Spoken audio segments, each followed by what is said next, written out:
तुम इस मोह जाल से निकलकर अपने कर्तव्यों को पहचानो पार्थ, और उनका पालन करो।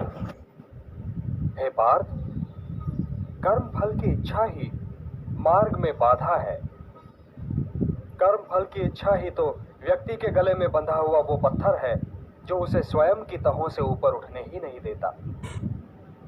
यही तो व्यक्ति को समाज से काट देता है और उसे व्यक्तिगत लाभ और व्यक्तिगत हानि की दलदल में ढकेल देता है। समाज तुम में नहीं है पार्थ, तुम समाज में हो। इसलिए लोक संग्रह और लोक कल्याण ही को अपना परम कर्तव्य मानो, क्योंकि जो समाज के लिए कल्याणकारी होगा वही तुम्हारे लिए भी कल्याणकारी होगा।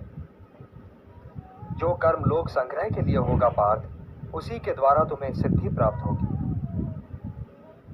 व्यक्तिगत लाभ से तो पाप की गली निकलती है, क्योंकि वो तो स्वार्थ सिद्धि के लिए व्यक्ति को भटका देता है।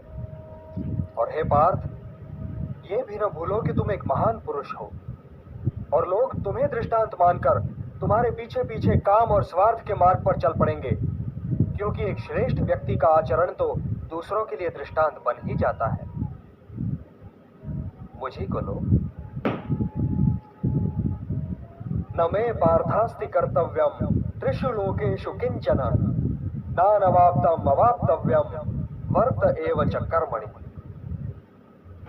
त्रिलोक में मेरे लिए कुछ करना आवश्यक नहीं पार्थ, और त्रिलोक में ऐसा भी कुछ नहीं जिसे मैं प्राप्त करना चाहूं और प्राप्त ना कर सकूं। फिर भी मैं तुम्हारे सामने कर्म कर रहा हूं पार्थ, कर्म कर रहा हूं। ये दिखला रहा हूं, ये सिद्ध कर रहा हूं कि निष्काम कर्म के मार्ग पर चलते हुए जीवन व्यतीत करना संभव है। Like, subscribe and press the bell icon for new updates.